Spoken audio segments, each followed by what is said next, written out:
Great Wednesday. Welcome to the Fully Human Connections podcast. I'm your host, King. I'm joined by my co-host, Reggie. How you doing today, Reggie? Doing well, King. Always good to be here with you on a Wednesday morning. I feel like I've said Absolutely. that about several thousand times in my life so far. Absolutely. But it never gets tired. I never tire of hearing it. So I gratitude and I appreciate it. And I say equal as well. So my spiritual energy number is 10. I'm vibrating there. How about yours? Yeah, I'm at a 10. I have to really choose that. I've been, just paying attention to the state of the world and a lot of the suffering out there. And, I had to really work to choose that today. I mean, I'm not mired in or, stuck in the suffering, but I'm really aware of it. And that can be draining at times. Absolutely. I can believe, understand and believe that and know that to be true. As a matter of fact, it drains your energy for sure. You know, I'm a 10. And like you, some days you do have to manually make a decision to choose it. And but doing so after going through the contact my gratitude list, I should say, it just really is different. I find it for me now at this stage, I'm vibrating at. I find it impossible for me to not be a 10 once I go through my gratitude list. And I could Yeah. definitely be struggling prior to the list, right? So allow me to share that list now with everybody. And again, for folks who've watched the show, I'm pretty much going to say the same things mostly. And that's for me, it's the little things that people look at, such as my life, my health, my ability to see, hear, walk, talk, stand, breathe, and have a sound mind. Another 24 hours to pursue my purpose in life, to have the problems that I have in my life. So through the solving of those problems, which I view as challenges and opportunities to grow, growth comes. Right. And just to be here on the platform with you, um, vibrating with you, and to be connected to somebody who is also fully human, which why I stress the importance of building tribes. I mean, not everybody that I normally come in contact with, particularly in person, is vibrating at the fully human frequency. And so to be in a position where I can talk to someone who is definitely on a minimum on a weekly basis is something to be grateful for as well. So gratitude to you for that. So, Hey, you're welcome. I appreciate that. Yeah, so as always, I'm just grateful to be sitting in a warm house on a cold day outside, to have indoor plumbing, safe drinking water, as much food as I can eat. And I've pretty much had those things my entire life, not in great amounts of surplus, growing up in a blue collar family as I did, but we always had enough. And so I'm just really grateful for all of that and aware that that puts me in the top 90 something percent of the people on the planet. Just also grateful to be able to do what I care about doing, to do work that I think serves the world and that helps people and that also feeds my soul. So I'm not, trying to stick my um, round being into a square hole somewhere. I'm trying to fit in. Um, and so I'm just grateful for all of that in terms of my little corner of the world. And yeah, I'll put a period there. oh, excellent. Excellent. Well, gratitude for sharing. And one last thing I want just to add to our show before we get into it, just to really set the tone and context. And that's going to be this. Um, Tell me something good. And I ask this question because what I've learned and what I experienced and what I believe being taught this by Alan Watts, it's a great way to change a person's state. Not to say your state needs to be changed, Hmm. but it put a person in a state of thinking about something positive that's going good in their lives, and it changes the state of the conversation from that point forward. Right. So I just wanted to add that element. It doesn't have to be long and grandiose, but just if you wouldn't mind sharing, tell me something good that's happening in your life. I don't think I can. No, I'm just kidding.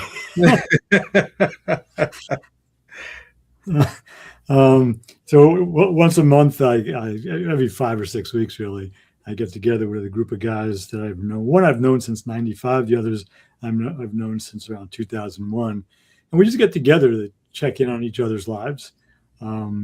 We don't, it's not. We don't play cards. We don't smoke cigars and drink bourbon. Not that there's anything wrong with playing cards or drinking bourbon. I don't smoke cigars. But we just check in. We usually bring sandwiches, a meal, and we just each get about 35 minutes to just say what's going on, and we ask each other questions. So I'll be doing that this Friday. I just look forward to it, and I'm just blessed. That's a good thing in my life. And we drive each other crazy sometimes. We're all a bunch of old men now. But yes, that's a good thing. That's excellent. Thank you, gratitude for sharing. I always believe there's wisdom in listening to old men. So makes me appreciate the people in my life more and better. Well, I share my good thing as well as it's just a daily growth and learning. And just if you really begin to look at your body and your mind truly for what it is, like I've come up with this realization, I would say this epiphany now, is that you got to really look at yourself and your body and who you are, your totality, especially once you go to the age of 40, as an asset. And then come up with a monetary value of what that asset is. And for me, my monetary value is 500 million is what my asset is worth. And I'm not talking about just my net worth in the bank. I'm talking about my entire existence, the problems I've solved, the people I've met, the impact I have on society. And so my goal now is to vibrate there. That's in the mind, and vibrate there. And having that realization, having that growth mindedness, see that for me, that's the good thing I want to share. Because that for me changes everything as far as how I look at the world, because it puts it in perspective of what's the impact I want to have. And I'm not saying $500 million from an ego that I want that kind of money so I can just spend on myself and live lavishly. No, I want to have the capital to be able to make difference in the world and change and bring about change that I see as necessary without having to be told I can't get it done. So that's the purpose of the capital is to have the impact I want to leave on the world and create the world I want to see. And in order for me to achieve that, I'll have to be that person that brings that forth. So that's what I've learned. That's my good thing. Yeah. Amen. And now with that being said, let's go on to our main section of the show. So why don't you share with our listening audience what's our key topic for today? Yeah. So it was actually challenging to select one thing today because I'll say, unfortunately, every week now, there are myriad options for us to focus on. And one that underlies a lot of what's going on is a foundational structure of a democratic society, and specifically in the United States, a democratic republic. And that's among the things that make a democratic republic possible are free and fair elections, the rule of law, and a balance between individual and collective rights. And we want to focus today on the rule of law because that's being challenged now on a daily basis in this country in a way that I'm not going to say it's never happened in my lifetime. And I grew up in the 60s and 70s, so I was eligible for Vietnam. I was, during the civil rights movement, I was a kid. And a lot of other things that have taken place. I won't get into all of that. But right now, the United States federal government no longer, and when I say the federal government, I'm speaking specifically about the executive branch and the legislative branches. And we can argue about the judicial branch, especially at the highest court. But the executive branch for sure is ignoring the law. They're ignoring international law. They're ignoring national law, and they're ignoring local and state law. And people are getting hurt because of that.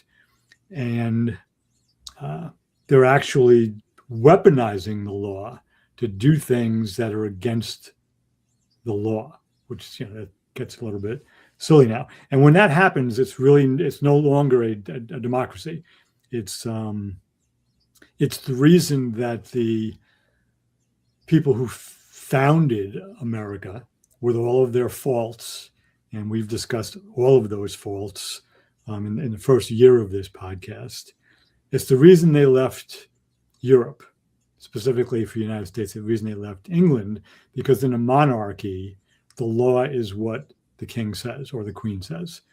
And they developed this system that gave some of the power early on to some of the people.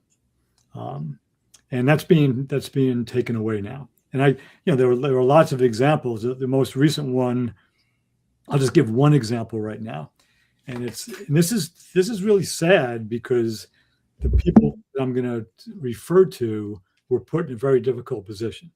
So last week, a federal agent shot an unarmed woman in her car, shot her 3 times in the face at close range, killed her, obviously. And the highest levels of the federal government, the president, the vice president, and the director of Homeland Security, it could have been within minutes, but I'll play it safe and say within an hour or so, made public statements superseding the rule of law. They basically said, here's what happened. She deserved to be shot. She was wrong, and the agent that shot her was right. Now, if you look back at any public killing in this country outside of the current administration, when George Floyd was killed, when some of the mass shootings have taken place, the people at the highest level of the government speak to the tragedy, they name it as a tragedy, and then they say a full investigation involving federal, state, and local law enforcement will take place. So that's how the rule of law at its best can work, and very often does work that way. And so what they did was, they biased any kind of investigation. They took the investigation away from the state of Minnesota and the city of Minneapolis where it happened. And they said the federal government is going to be the chief investigator, not in collaboration, which is typical. They typically bring federal, state, and local investigators into a big room. It can be a warehouse or big meeting room or hotel convention room or whatever. And they run the investigation from there with all of those assets. The federal government said, we're not going to investigate the shooting, but we are going to investigate the victim and her spouse to see if they were domestic terrorists. So with that, 6 of the few that are left of the federal prosecutors who work for the Department of Justice, these are civil servants who have dedicated their lives to law enforcement and enforcing the law in federal court, much like Jack Smith did. We've spoken about him here. They chose to resign in protest against this ignoring the rule of law. In other words, investigating the victim, but not the killer. And so that's a really difficult position for them to be in, because if they stay, they have to do a thing they don't believe in, that they know according to law is wrong.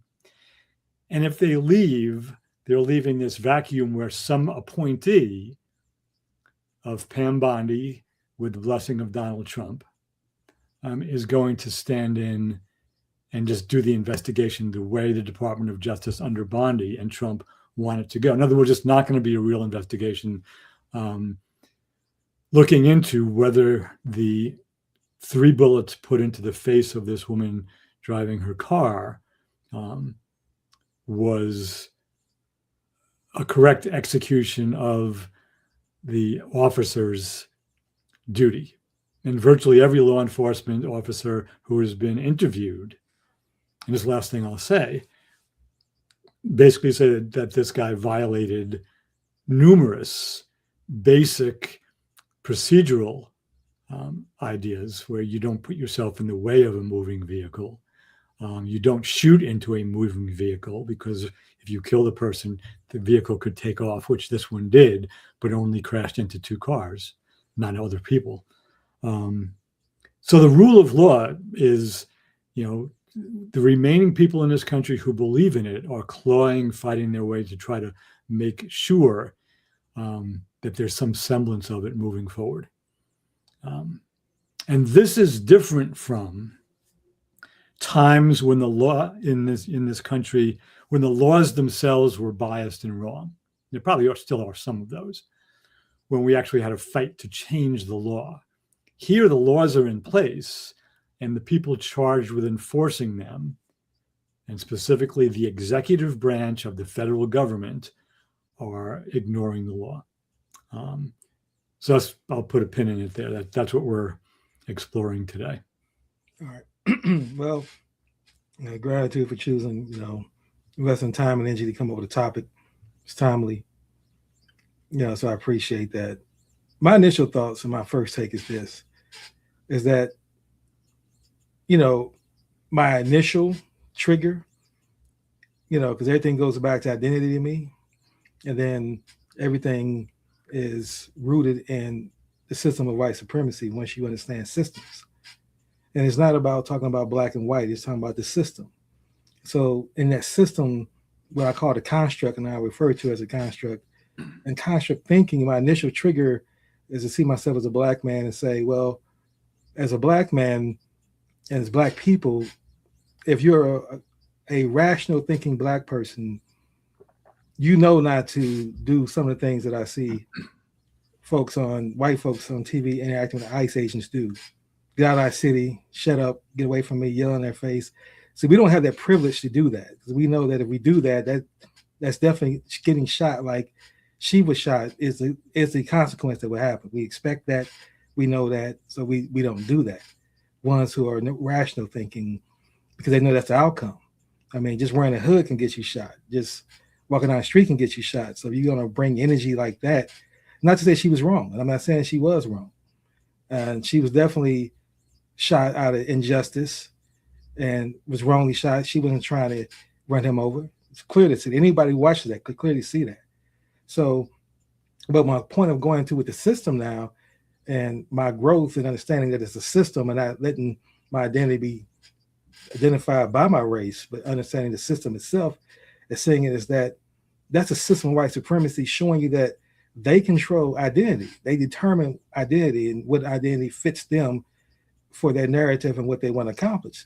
So shooting her, who's a white woman, now shows, well, now we shifted and changed and moved the as they say, move the goalposts down the road. So now it's not about white identity any longer. It's, if you're a leftist, if you're not aligned with me and Trump's agenda and ideology and the conservative right Christian agenda, if you're not aligned with that, then you're an enemy, regardless of your color now. And you can be killed and be treated the same way we've treated minorities all along. And that's what we're starting to see, and that's what we're experiencing. So until we really begin to identify with the system of white supremacy as it is that we operate and govern, then these things are going to continue to happen, because we never deal with their root cause of that. And then we see the cracks in the system that was built, which is why it's idiotic to even believe that we can function and read and govern ourselves by the Constitution that was written over 200 years ago and still allow that to govern us today and think that we can live our lives according to that. We see that how it doesn't work. And that's why the right is willing to change whatever part of the Constitution that doesn't fit their agenda right now, because in their minds it's outdated, no longer necessary, so we'll do what we want to do. Trump's move shows how the system of white supremacy is broken, because what we thought, the founding fathers thought they had really built a system, and they knew that things need to be amended, which is why they created amendments. And it wouldn't be set in stone forever. It had to be adjusted. But now we're seeing where the system that's built, Trump has represented, if I come along and I just don't play by the rules established by the system, what's going to happen to me? And once he got the Supreme Court to say, well, we can't, as long as you're president, then there'll be no criminal charges while you're in office brought against you. They gave him the complete autonomy to do what he's doing. And so that's what we see is now the causation of those actions. So I'm not surprised by it. It's horribly tragic. It shouldn't happen to anyone. I wish it wouldn't happen to anyone else. I know that it will. History teaches me that. And so until we get to the point that we start to see each other as human beings and destroy the racial construct that doesn't benefit anybody, and that's what we're seeing right now, it's not benefiting anybody to still operate within this racial construct because we feed it energy. And then the noise, as you talk about the rule of law, you got all these other folks now who come along through social media, create platforms, and realize there is a profit, selfishly profit, and echoing these statements that just trigger hate. And if you create a platform that triggers hate, there is revenue behind it, there are sponsorships behind it, there's financial reward behind it, but there's a loss of soul behind it as well. And hopefully folks begin to start to see that this system is broken. We need to change it. And again, I'm just waiting to see how long it takes for folks to really realize that. And I end this with this quote by Carl Jung that says, until you make the unconscious conscious, it would direct your life, and we would call it fate. Yeah, I mean, that's a description of shadow, making, what is in the unconscious that we're not aware of. And until we do our own shadow work, it's going to drive us. We're going to think that, oh, those are the bad people.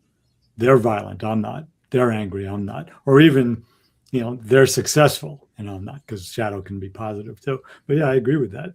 I want to just draw, and I use that one example, and there's, we could talk about international law going into Venezuela and kidnapping their president under whatever pretext.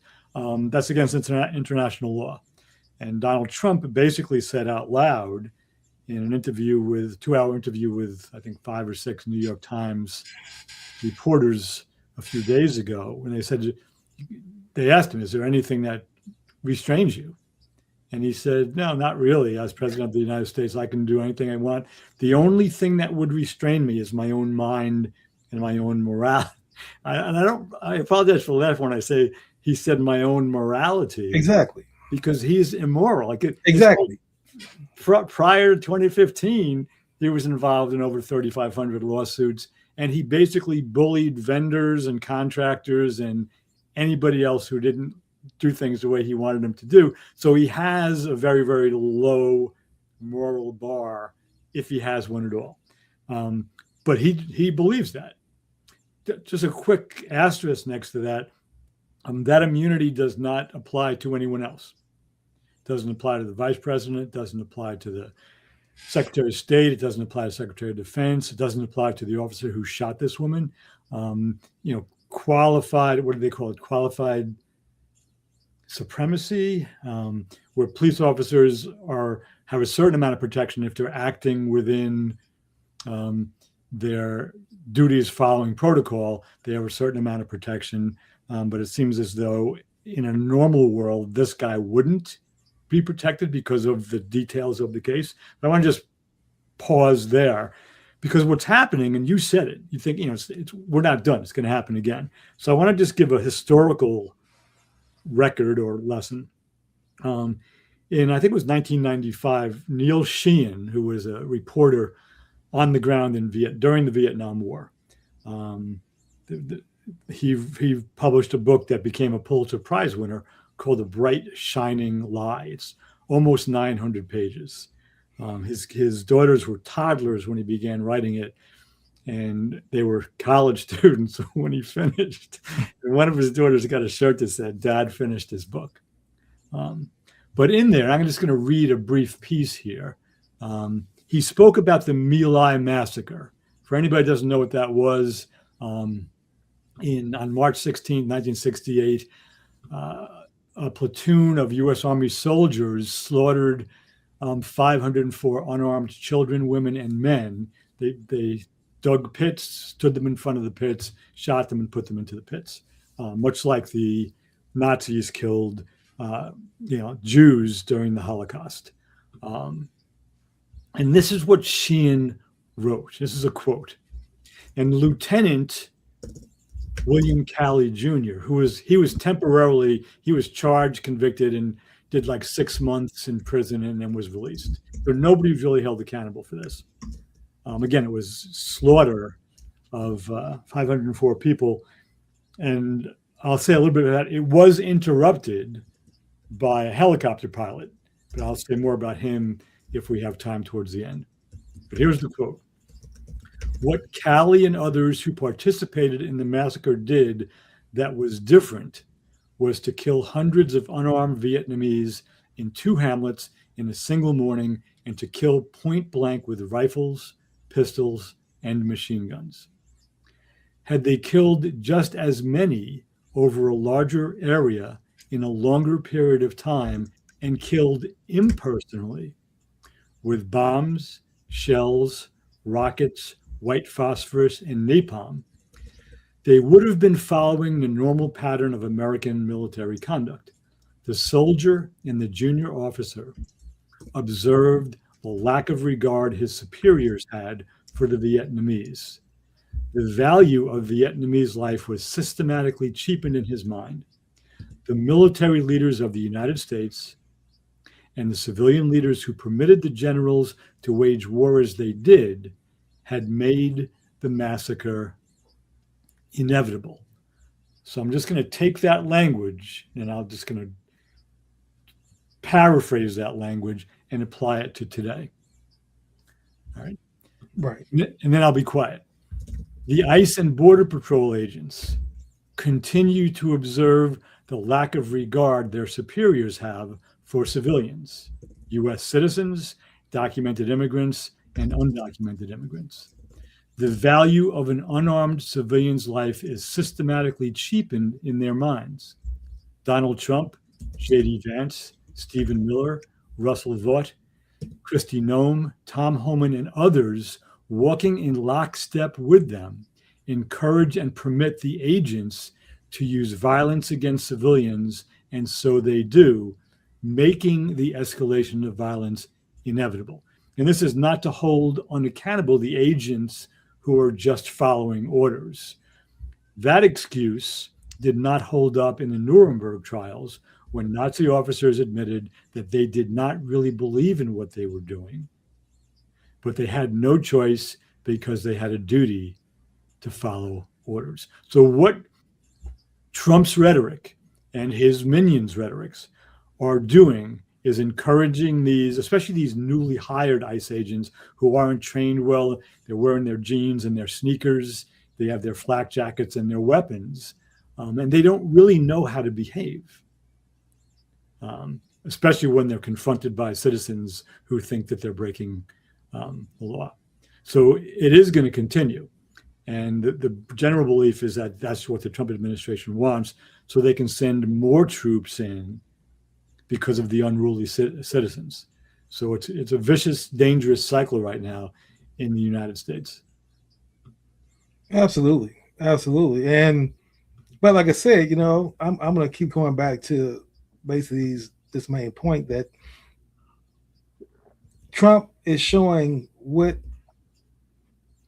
a person who is truly supreme over all others in his mind acts and behaves like.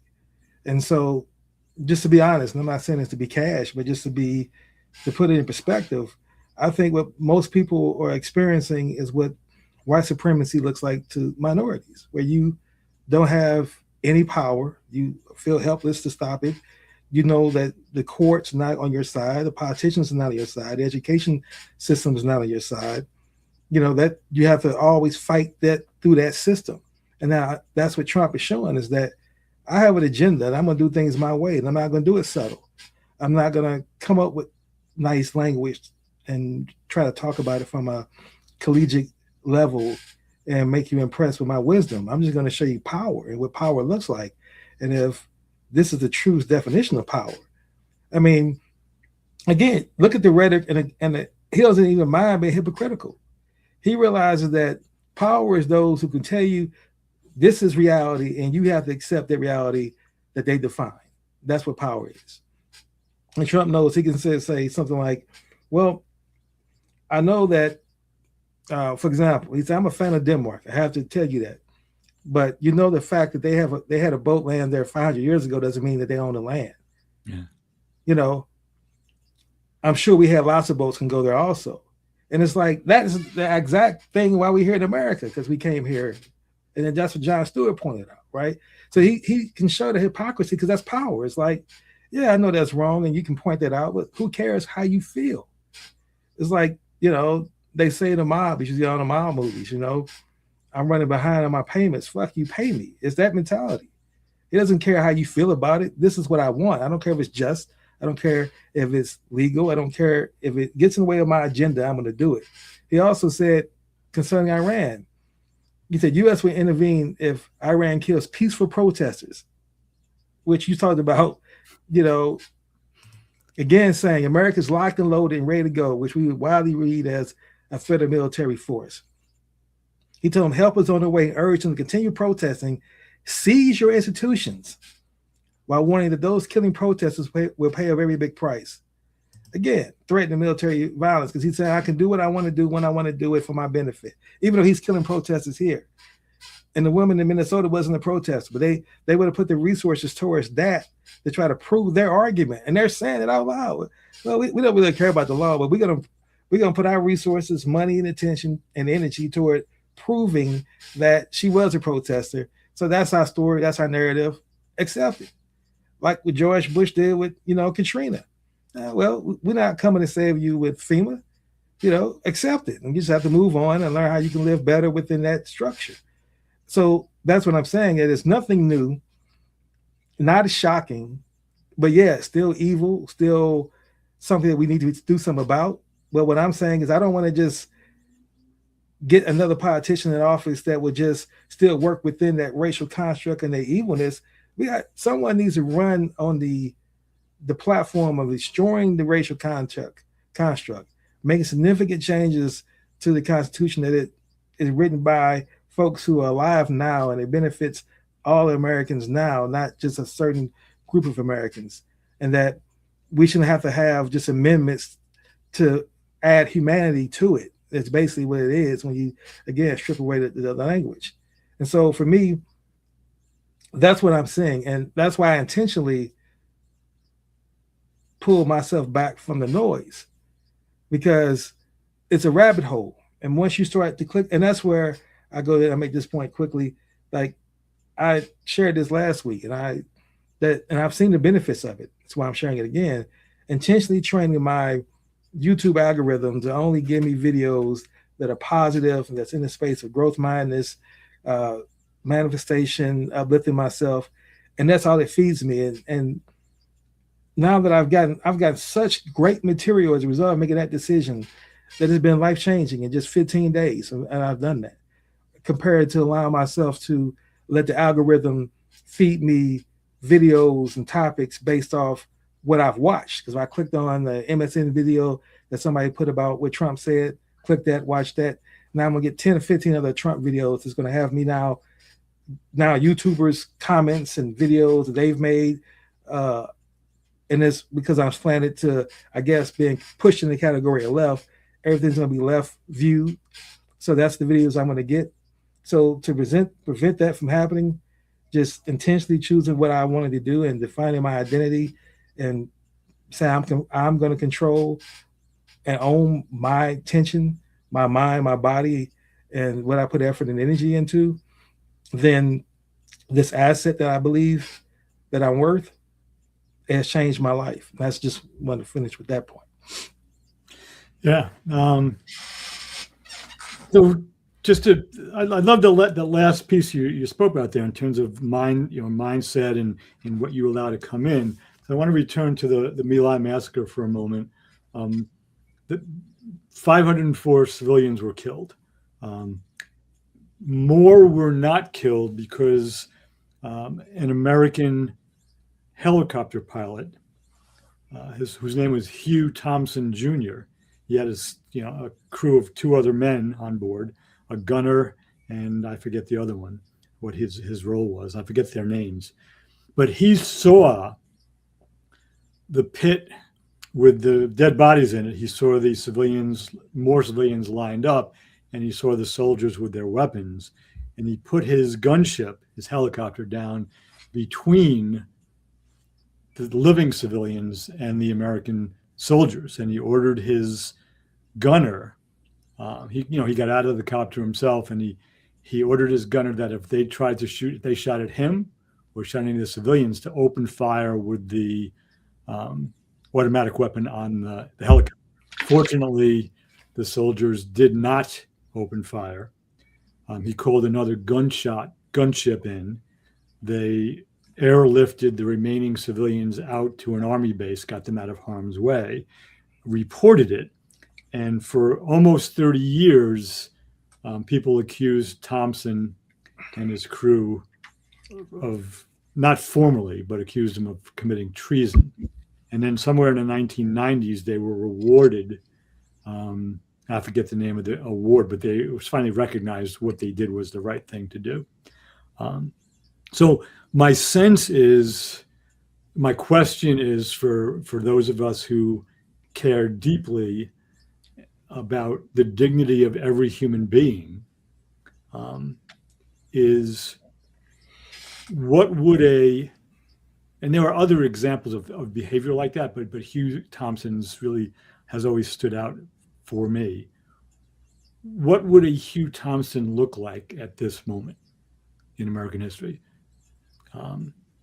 Somebody who's willing to put again, this is metaphoric now, to put their gunship down between people who are being hurt, who don't deserve to be hurt, and armed forces who are hurting them. What would that look like? Again, we're not talking about getting a helicopter, but metaphorically, what does that look like? And part of what we're looking at, and this gets back, we're talking about rule of law here. By any measure, the soldiers who were killing civilians at My Lai were breaking the rules of engagement. What they were doing was against the law. Those were extrajudicial shootings, lining up people and killing them. All right. Hugh Thompson Jr. tried to enforce the law, both military and natural law. But here's what we're facing today, and this is the really interesting context.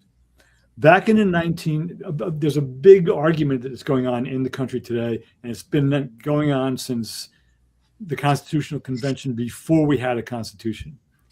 States' rights versus federal rights. Some people want a strong federal government. Some people want a weaker federal government. Some people want to take care of more people through the federal government. Some people want the states to take care of everything. And that's more than 250 years old, that debate. And just a couple of mid 20th century and early 21st century examples. So in the 1960s, when the slave states were still practicing Jim Crow and lynching people and beating protesters, no, I shouldn't even say beating people who wanted to register to vote. The FBI went in because law enforcement was helping enforce Jim Crow in the South, Mississippi most famously, but it was happening in Georgia and Louisiana and most of the slave states. And the governors in the slave states and local law enforcement wanted to get the feds out. They don't believe we're in charge of our states. And to their credit, the FBI, which has a history of doing some really good things and doing some really bad things, went in there and was seen as a protector of civil rights. And they were. That's what they were doing. Traditionally, it's been the Republican Party, post-1960s, who want states' rights and want a small federal government. Today, that's been flip-flopped because they're in power in the federal government. They want to send federal troops, much as was done in the 1960s to support the civil rights movement. They want to send federal troops into almost exclusively Democratic states and cities in order, it seems, to create unrest, because they're not really, they're picking up American citizens and documented immigrants too. They're not picking up criminal undocumented immigrants. Here and there they do. So again, they're taking the rule of law and twisting it to do what they want to do with it. The FBI in the 1960s, right, who were sent down to Mississippi and Louisiana and Georgia and wherever else they went, were sent down there to deal with corrupt, racist local law enforcement. That's not what's happening today. The federal troops are being sent in to do the bidding of a president who wants to control everything. So again, I wanted to bring this back to this discussion of a democratic republic, or any democratic system. One of the essential tools is the rule of law, and that's being slowly, or maybe quickly, dissolved in America today. I'm going to share one of our commenters' comments. I think it sums up or a great statement. He said, America was founded upon a Republican Party with some Democratic views, now two parties fighting each other. I think that's a good way of saying it, because that's what I see as well. In a certain extent, we see some racist agendas behind the Republican Party. But like I said, the system, both parties are still designed to keep the system white supremacy intact. And see, I keep saying that because even when you say democratic system, it still grows from the root of the tree of white supremacy. It's still a branch off that. And that's still what governs every democratic system. I mean, that's why to this day, you don't see any non-white country with with nuclear weapons. I mean, Korea, you might say, okay, they're not white. And Korea has it. And Korea also says, you're not going to mess with me because I have it. So let me change it. I don't mean non-white. I mean, to say black. You don't see any black countries in America the world that has nuclear capabilities. But Korea has it. And they told the United States, we have nuclear capabilities. You're not coming over here. And we haven't. We leave them alone. We don't talk about Korea. We go invade in Venezuela. We talking about invading Iran, making sure other countries don't get nuclear weapons. So white supremacists can always stay in power. That's my point. That's what you see. And what you pointed out again about how Trump wants to use, again, I said Trump, you said the feds, Trump governs that. That's his will. They just online and do whatever he wants. So let's take it back to the source. Trump wants to send federal agents in to kill protesters in the United States if necessary, ICE agents, his private army, to reinforce his racist policies, his agenda. And again, until we confront that, nothing's ever going to really change. And it reminds me of how we began to really go back to what people really want to see happen in this world.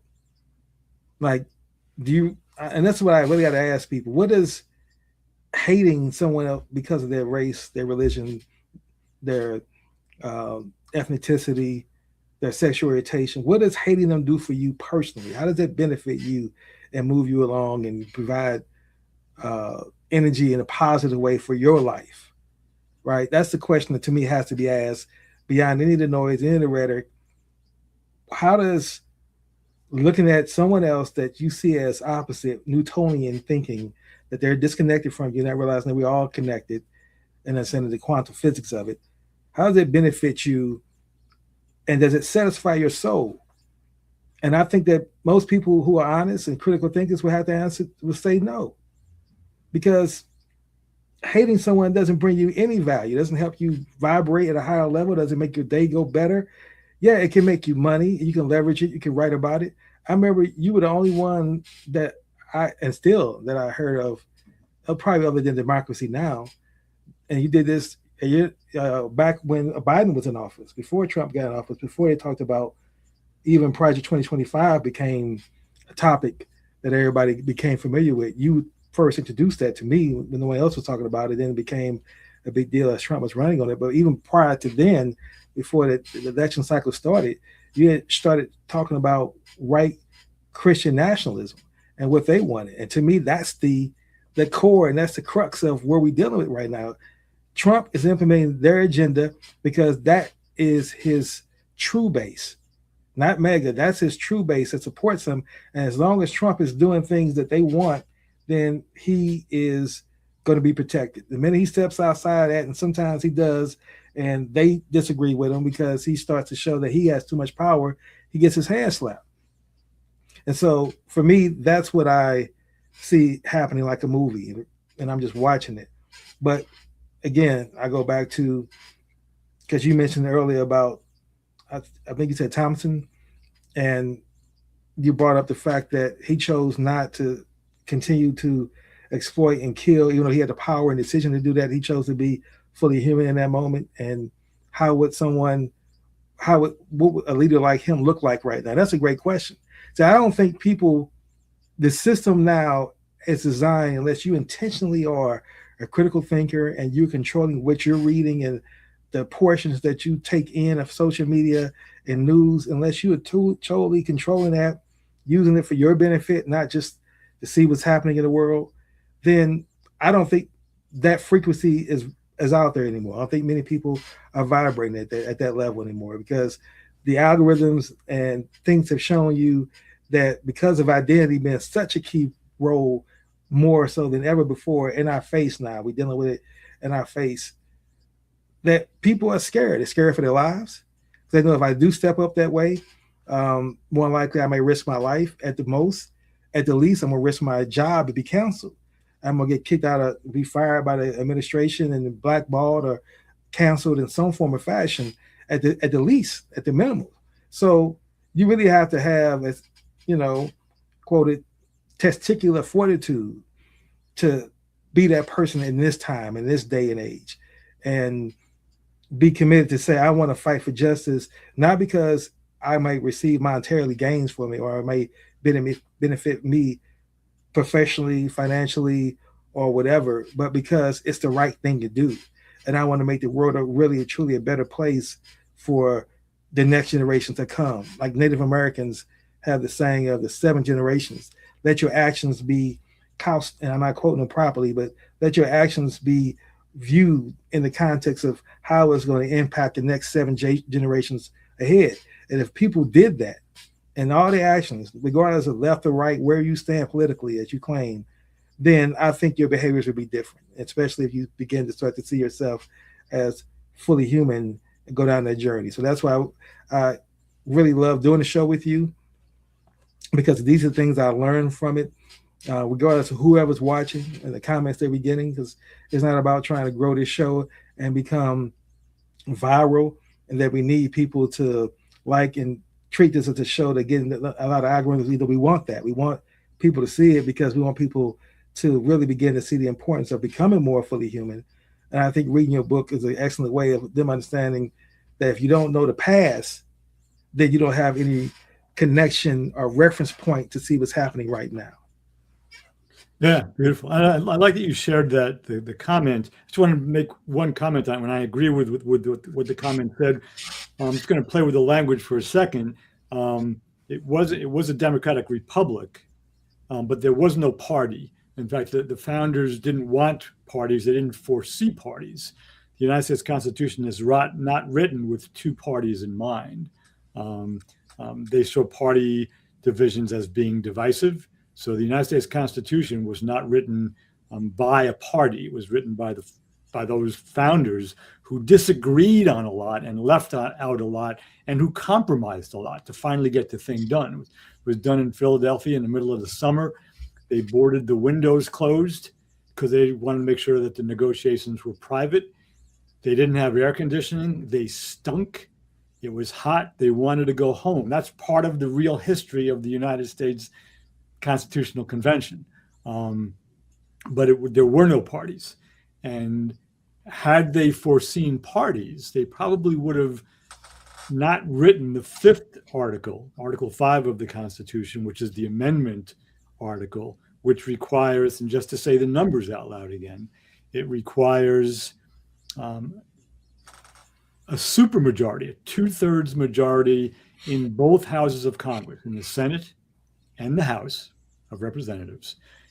And then it requires ratification by even a more supermajority, 3/4 of the states. all right, which was much easier to do. It wasn't easy, but it was easier to do when there weren't parties and party affiliations and commitments to party over country, which we have a lot of that nowadays. Um, and so even that needs to be remedied. The Constitution should be, it shouldn't be really easy to amend the Constitution because we could do it like every couple of months. But it's the way it's written now in Article 5 is almost impossible.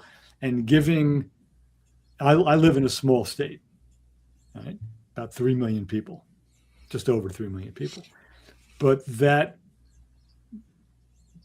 my two senators, I have the same representative numbers in the Senate as California, New York, and I'm from New York originally, is ridiculous.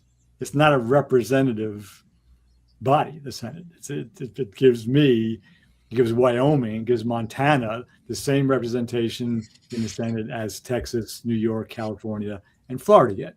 And that doesn't make any sense because those states have undue influence on what the Senate has to say. And if there's more to that, then I won't get into.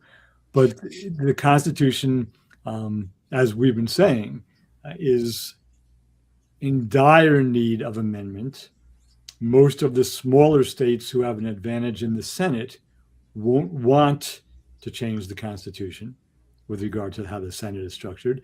And most of the smaller states and former slave states don't want to change the Electoral College because it gives them power that's way out of line with the actual number of people in their state.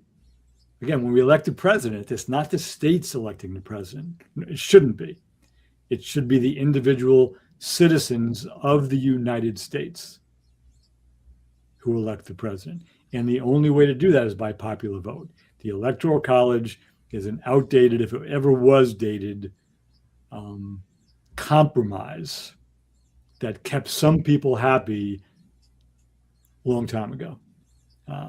It now allows a handful of quote unquote swing states to decide who's the president. And again, the Electoral College, I'm amazed that some people who talk about it don't really seem to understand. It only affects one election. It elects the presidency. It has nothing to do with any other election in the country. It only comes in play every 4 years when we elect the president. And it skews the power of people in certain states. And that's a major, major flaw. Yeah. And I agree. Everything you just laid out 100%. But then again, I'm always going to reframe it and put it back in this context to say, again, changing the Constitution is not in the best interest of the system of white supremacy. It's not, which is why it hasn't been changed. As you say, the Electoral College, it only is operative or relevant in the context of the national elections, presidential elections, but it still needs to go. I mean, like you said, it doesn't benefit. It doesn't fit today's society at all. No one can make a logical argument that it fits today's society. That's in the best interest of all Americans today. And so the only reason it's not changed is because they say, well, that's the way it's been. That's what we have. That's our foundation. But like I said, that argument no longer holds up anymore because we see that the Republican Party was willing to do whatever they want to do with the Constitution when it suits their best interest. They can ignore it, support it, honor it, dishonor it, ignore it, or claim they live with it. They used to say they stand. I remember Trump's first administration, it was, we have the Constitution in our back pocket. They said they stood by that. Then we see that when he gets in power this time around, we can now change freedom of speeches, but watch what you say. And then when our commoners are to say we're not representing MAGA properly. And it's like we're giving facts. You can argue those facts, and you can try to argue the reason why that happens in your mind and what you believe, but you can't argue that it happened. Those are facts. And so the bottom line is, until an elected official nowadays comes along and makes a decision that you asked before in these troubling times to say, I'm going to run on the platform and have the faith and believe there's enough energy around the ideal of removing the Electoral College. doing away with that. I'm gonna run on that as my and term limits. Those two things. I'm gonna run on term limits for uh, senators and Congress people. I want term limits and run on those two things. It's a radical change, and see how many people vote for you. Of course, the media won't lift him up. They won't give him any energy, any attention until he's forced to by the people. And then if they're forced to by the people are listening to him, acknowledgement, much like Mondani. Then they'll, okay, now we got to accept him. Now we got to listen to him. Now we got to give him attention because people eyeballs no longer coming to us. They're going else place for information. So we got to now give him attention so they can still get they look at us as a reputable news source. And that change is within the people. The people can make that change happen through social media. Now that's how we can use these tools for our benefit. Instead of letting these tools run us and control us, we can control it, you know. And I wrap this point up with a quote by Viktor Frankl: between stimulus and response, there is a space. And that space is our power to choose our response. And our response lies our growth and our freedom. And to me, that's where we need to be putting our energies and our attention and our minds towards. How do we make the best decision with the information that I have that benefits the most people that I love and care about?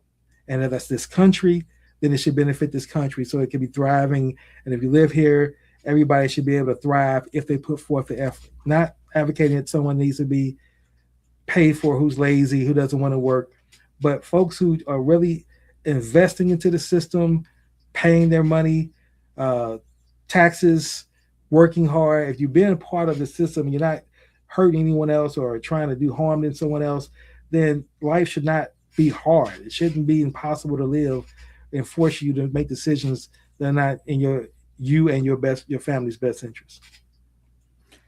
Yeah, there's a lot I would like to comment on, but I know we're near the top of the hour. Just say one thing about having the Constitution in their back pocket, as they said back whenever, whatever year that was. So I'm not obviously I'm not a historian. I'm not a constitutional lawyer. I'm not a lawyer. I just read a lot and I try to pay attention, and I believe in the dignity of all human beings. But what I do learn, because here's my copy, is carrying it around in your back pocket is not quite the same as reading it and abiding by it.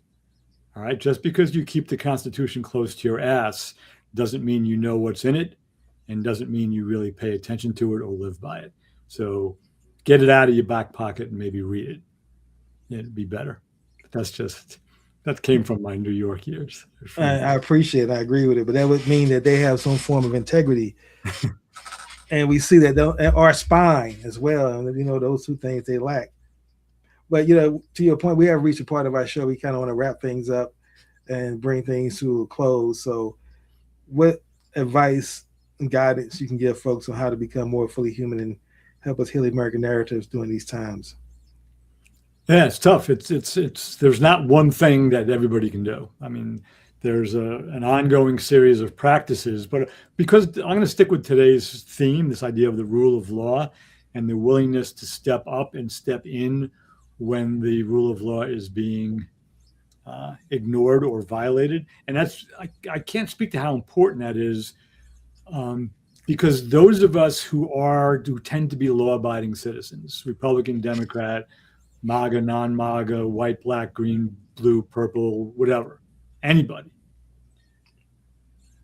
we kind of take it for granted because things are generally safe in our lives. Not equally for everybody. We know that. We've spoken about that. But generally, imperfectly, the rule of law works. So what I would say is go read about the My Lai massacre. Read about Hugh Thompson Jr. and his two crew members. Read about what they did.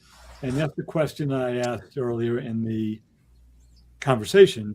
What would it look like to make a Hugh Thompson Jr. move today when the federal government is actually violating the law? Again, metaphorically speaking, we're not saying go get a gunship and to use your machine gun to threaten people. We're not saying that.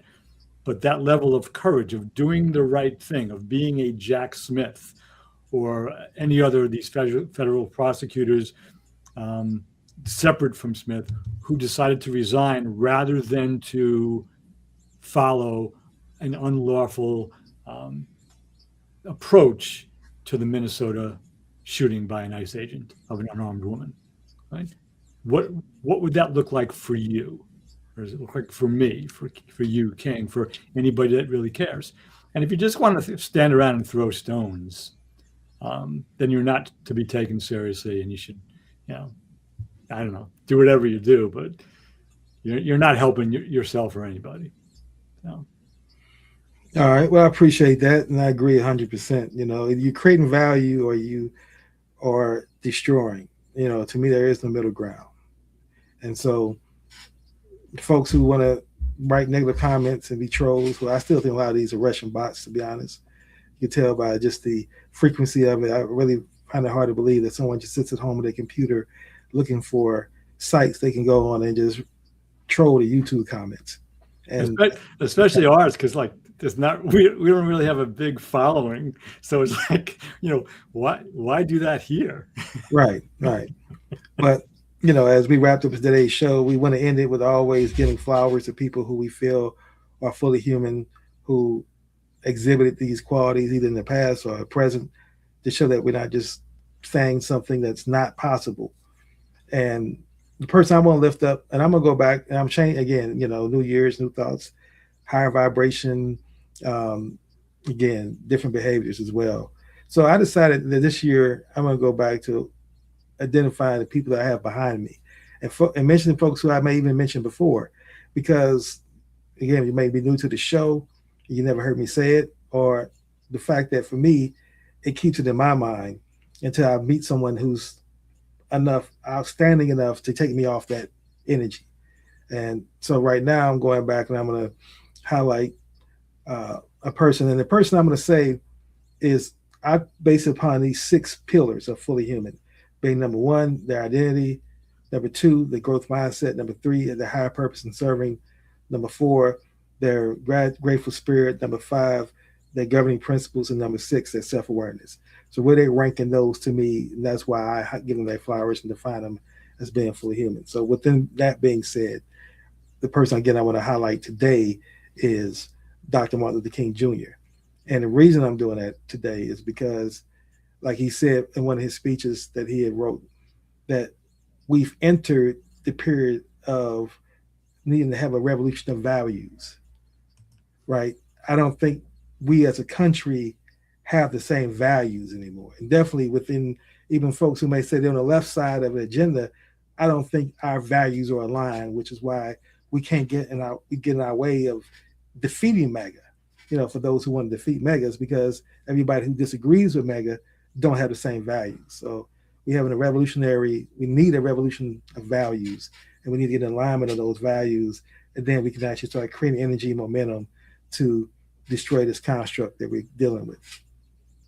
Yeah, great. Thank you for that, King. And I'm just I don't have the name. I'm going to just refer to a group of people. And I've mentioned them already today. But I think it's really important. I don't know what it's like to dedicate my life to something and then be betrayed. Have my what I've in with great sacrifice, energetically, financially, in terms of my life force, my time. So to those federal prosecutors who chose to resign rather than enforce the laws of what can only be described as a corrupt Department of Justice under Pam Bondi. I just want to just honor their choice, and